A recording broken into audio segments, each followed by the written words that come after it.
Hello everyone and welcome back to another video from Finance and Crypto Guide.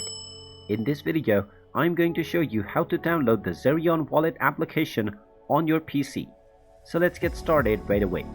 In order to install the Zerion Wallet application, you will need to install an Android emulator on your PC first. So open up your web browser and in the address bar type in bluestacks.com and press enter. This is an Android emulator that can work on various systems. Now from the home page, simply click on the download button and then open up the file that is downloaded.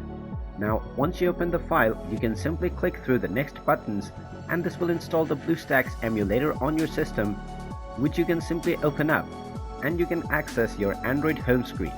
Now from your home screen, simply open up the Google Play Store and you might need to sign in to your Google account when you're opening it up for the first time.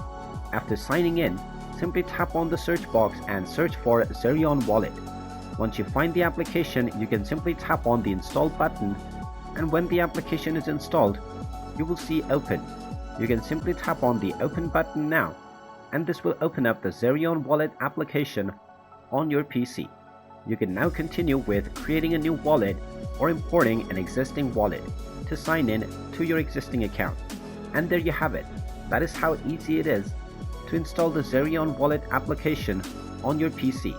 If you find this video helpful, make sure you hit that like button and subscribe to our channel if you haven't done so already. Also ring that notification bell to never miss another update from us. Thank you for watching and I will see you again in the next video.